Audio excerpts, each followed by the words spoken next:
बिस्मिल्लाहिर्रहमानिर्रहीम। अस्सलाम वालेकुम। अब हम बात करते हैं हेमोलिटिक यूरेमिक सिंड्रोम की। अच्छा जी, कुछ लोगों में जब ब्लडी डायरिया होता है तो उनके साथ साथ उन्हें क्या हो जाता है, हेमोलिटिक यूरेमिक सिंड्रोम। अब इसमें तीन चीज़ें होती हैं। एक तो हमारे पास हेमोलिटिक एनीमिया होता है, यानी कि जो हमारे आरबीसीज होते हैं उनका ब्रेक डाउन हो जाता है और वो ख़त्म हो, उसकी वजह से एनीमिया हो जाता है। ठीक है। दूसरा हो जाता है थ्रोम्बोसाइटोपिनिया, यानी कि प्लेटलेट्स की भी कमी हो जाती है। And then third thing is the acute renal failure. अब ये सब चीज़ें होती कैसे हैं? सबसे पहले क्या होता है कि जो हमारे पास सीकोटॉक्सिन होता है वो एंटर हो गया ब्लड स्ट्रीम में। अब जब ब्लड स्ट्रीम में एंटर हुआ तो अब जो हमारे पास हमारी एंडोथीलियम होती है स्मॉल ब्लड वेजल्स की, या फिर जो किडनी एपिथीलियम होती है, उसके सरफेस पे प्रेजेंट होते हैं रिसेप्टर्स शिगाटॉक्सिन के लिए। शिगाटॉक्सिन वहाँ उन रिसेप्टर पे जाके बाइंड हो जाता है। जब उन रिसेप्टर पे जाके बाइंड हो जाता है तो एंडोथीलियल सेल जो होते हैं स्मॉल ब्लड वेजल की, उनकी डेथ हो जाती है, और जो एपिथीलियल सेल्स होते हैं जो हमारे पास किडनी एपिथीलियम के होते हैं उनकी डेथ हो जाती है। अब जब किडनी एपिथीलियल सेल्स की डेथ हो गई, वहाँ पे हो जाएगा, उसकी वजह से एक्यूट रीनल फेलियर हो जाएगा। जो हमारे पास एंडोथीलियल सेल्स की डेथ होती है तो वहाँ पे क्या होता है, वहाँ से जो आरबीसीज गुजर रहे होते हैं ना, वो डिस्टॉर्ट हो जाते हैं, वो शिस्टोसाइट्स बन जाते हैं। ठीक है। और फिर क्या हो जाते हैं, वो लाइज हो जाते हैं, वो टूट फूट जाते हैं, वो ख़त्म हो जाते हैं। ठीक है। अब थ्रोम्बस, ये हमारे पास एनीमिया का भी हो गया और किडनी फेलियर का भी हो गया। तीसरी चीज़ जो मैंने बताई थी, इसके करेक्टरिस्टिक फीचर होता है, दैट इज़ थ्रोम्बोसाइटोपिनिया। वो कैसे होता है? वो ऐसे होता है कि जब एंडोथीलियम डैमेज होती है तो उस डैमेज्ड एंडोथीलियम में आके प्लेटलेट्स एडहेयर हो जाते हैं। तो सारे के सारे एडहेयर जो प्लेटलेट्स होते हैं वो एंडोथीलियम पे आके लग जाते हैं, तो हमारे पास जो प्लेटलेट्स होते हैं उनकी डेफिशिएंसी हो जाती है, that is non age thrombocytopenia. अब अगर हम जो ब्लडी डायरिया है ना, उसको अगर हम ट्रीट करेंगे एंटीबायोटिक से, तो उसकी वजह से हमारे पास ज़्यादा चांसेस हो गए हेमोलिटिक यूरेमिक सिंड्रोम के, क्योंकि जो बैक्टीरियाज मरेंगे उनके अंदर से सीकोटॉक्सिन रिलीज होता जाएगा और वो ब्लड स्ट्रीम में एंटर होता जाएगा, और उसकी वजह से हेमोलिटिक यूरेमिक सिंड्रोम के चांसेस बढ़ जाएंगे। Got it?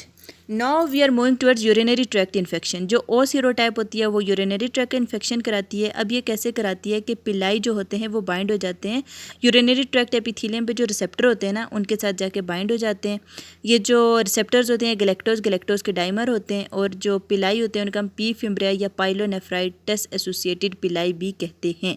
अब जो क्रैनबेरी जूस होता है उसकी वजह से क्या होता है कि पिलाई जो होते हैं वो रिसेप्टर के साथ इनहिबिट नहीं हो सकते, इस वजह से क्रैनबेरी जूस को हम यूरिनरी ट्रैक्ट इन्फेक्शन की प्रिवेंशन के लिए यूज़ करते हैं। हम डॉक्टर जो पेशेंट्स होते हैं उनको प्रेस्क्राइब करते हैं cranberry juice. The third thing is the systemic infection. Systemic infection वो स्ट्रेंस कराते हैं जिनके पास कैप्सूल होता है और जो एंडोटॉक्सिन प्रोड्यूस कराते हैं। अब क्या होता है कि जो पॉलीसेकेराइड होता है ना, वो इंटरफेयर कराता है जो हमारे पास एंडोटॉक्सिन होता है। ठीक है।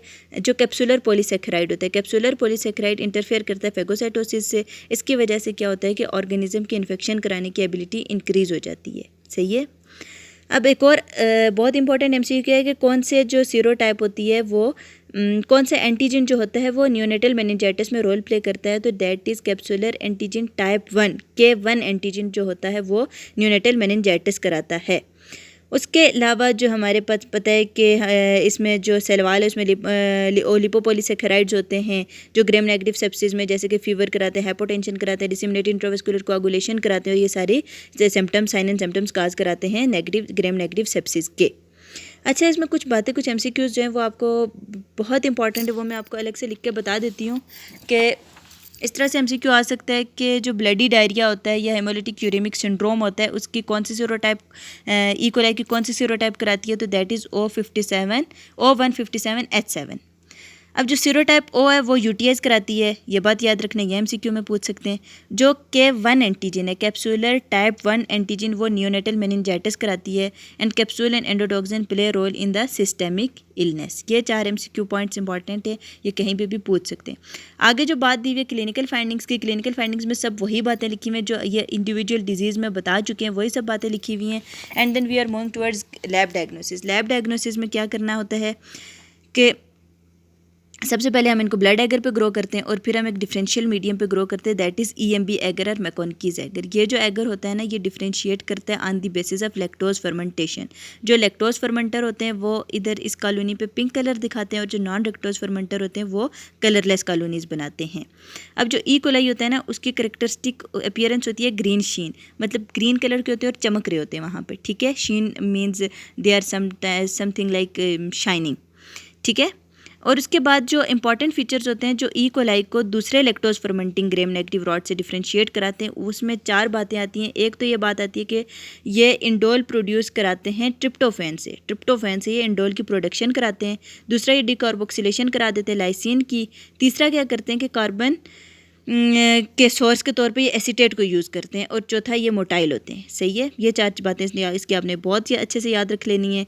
उसके बाद ये बात याद रखना कि ई कोलाई का सिर्फ जो एक स्ट्रेन होता है O157H7 स्ट्रेन, वो सॉर्बिटोल की फर्मेंटेशन नहीं कराता। बाकी तमाम स्ट्रेन जो होते हैं ई कोलाई के वो सॉर्बिटोल की फर्मेंटेशन कराते हैं। दैट्स वाई हम O157H7 को दूसरे स्ट्रेन से डिफ्रेंशिएट कर सकते हैं on the basis of sorbitol fermentation.